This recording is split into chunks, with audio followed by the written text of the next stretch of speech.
Rainer Forst, der lehrt politische Theorie und Philosophie an der Goethe-Uni in Frankfurt. Christoph Möllers, Professor für öffentliches Recht an der HU in Berlin. Und Michael Zürn an der FU Professor. Also lauter Professoren. 2 davon sind jetzt nur in Anführungsstrichen hier, Herr Zürn und Herr Forst.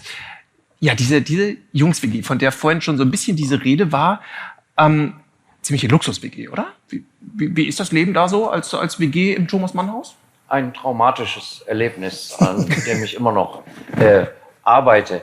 Also du denkst, du kommst da in so ein wunderschönes Haus, hast dir die Bilder gesehen und so weiter und realisierst relativ schnell, du bist in der Männer-WG gelandet. Ja?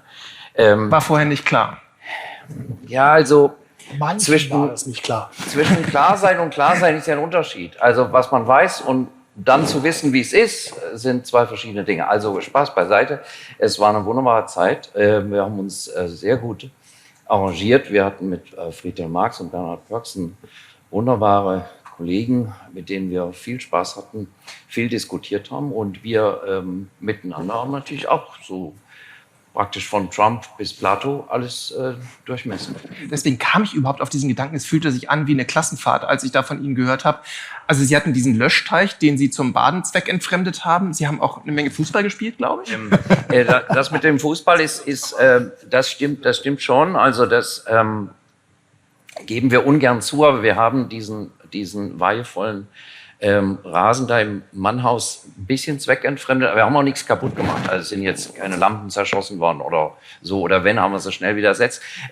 Und hatten dann die Freude, dass Fellows aus der Villa Aurora gelegentlich zu uns kamen oder wir irgendwohin sind auf dem Fußballplatz und dann da großen Spaß hatten. Aber natürlich hat das Mannhaus immer gewonnen, nur nebenbei.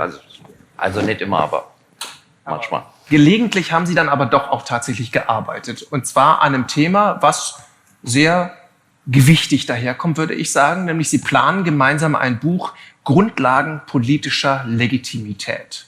Das klingt nicht nach so einem praxisnahen Recherchebuch. Das klingt wirklich nach einem schweren Theorieklopper. Was haben Sie da vor, Herr Zürn? Klaus Leckeby hat schon den schönen Satz des amerikanischen Kongressabgeordneten verwendet. Die anderen spielen nicht nach den Regeln oder nicht nach unseren Regeln.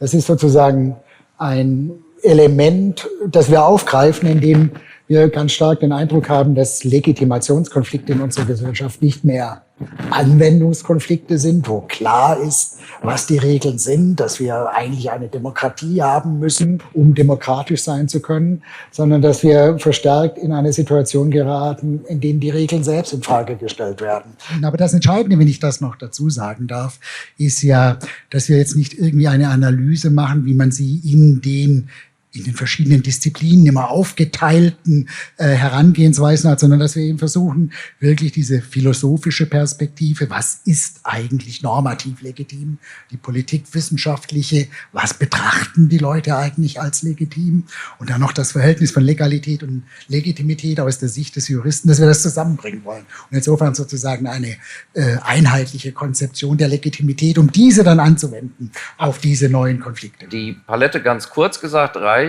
davon zu sagen, ein System der Ausübung politischer Herrschaft ist legitim, wenn es auf faktische Akzeptanz stößt.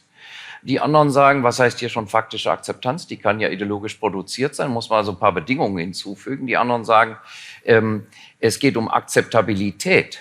Das heißt also, du musst das, was akzeptiert ist, muss auch wert sein, akzeptiert zu werden. Aus der reinen Akzeptanz fließt keine Legitimität. Und wenn Sie das so aufspannen, wie wir das dann gemacht haben, ist es sehr sinnvoll, wenn man aus unterschiedlichen Disziplinen kommt, weil man diese Verständnisse sortiert und auch den Sinn, den jedes dieser Verständnisse hat, wenn es gut geht, an den richtigen Platz legt und dann vielleicht zu einer Synthese kommt und ein bisschen Streit muss sein. Wir versuchen diese tektonischen Verschiebungen, die sich nicht nur in westlichen Ländern, denken Sie an Indien, denken Sie an Brasilien, ergeben, zu verstehen als Infragestellung, wie Michael das gesagt hat, bestimmter Prinzipien der Legitimität. Und die Antwort darauf kann eigentlich nicht sein, zu sagen, ja, Aber das sind doch die Prinzipien, die uns heilig sind, weil die diesen Leuten nicht heilig sind. Und deshalb musst du dann noch mal drüber nachdenken, was eigentlich das Argument dafür ist, dass diese Prinzipien unumgänglich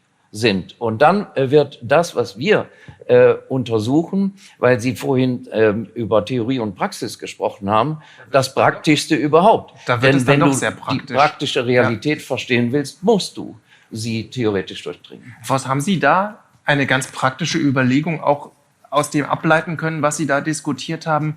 Wie lässt sich dann Legitimität tatsächlich doch wiederherstellen, wenn, wie in den USA, der ehemalige Präsident die Hälfte des Landes überzeugt hat, der aktuelle Präsident ist nicht legitim?